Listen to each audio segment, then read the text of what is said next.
kita lihat di tingkat daerah, Igat. Ya, saya mau tanya kepada Igat. Kan dia juga lihat tuh di pilkada juga banyak terpilih mereka yang memiliki relasi dengan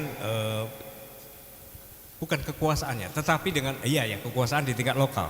Misalnya istri gubernur terpilih menjadi gubernur atau terpilih menjadi anaknya terpilih menjadi kepala daerah tingkat 1 atau 2 gitu di kabupaten kota.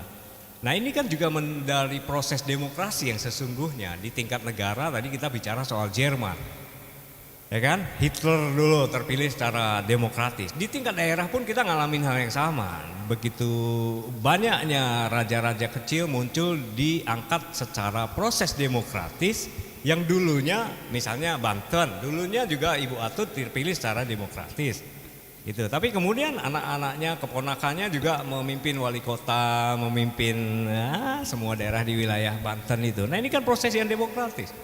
Artinya nepotisme selalu melekat dengan adanya proses demokrasi. Gimana pendapatmu? Kalau kita merujuk kepada konstitusi, sebenarnya namanya dinasti itu kan tidak ada larangan ya. Ini bagian dari hak warga negara gitu, bahwa setiap orang berhak untuk dipilih maupun memilih gitu.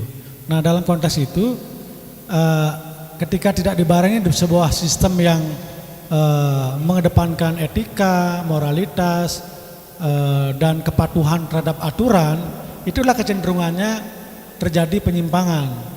Kan sebenarnya kita nggak masalah kalau orang kompeten mau saudaranya, itu tidak ada masalah sebenarnya.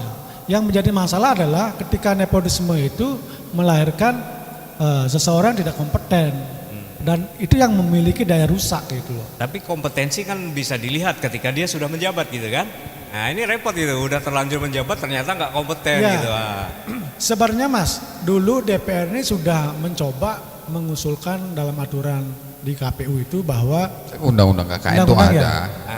Ada pertama undang-undang KKN, yang kedua turunannya ketika misalnya ada problem seperti tadi nepotisme, apakah habis suaminya terus istrinya dan seterusnya anaknya itu sebenarnya sudah pernah diajukan bahwa tidak boleh misalnya setelah suaminya istrinya hanya dicalonkan jadi bupati itu misalnya. Tidak ada di regulasi kita. Pernah tapi ditolak sama MK.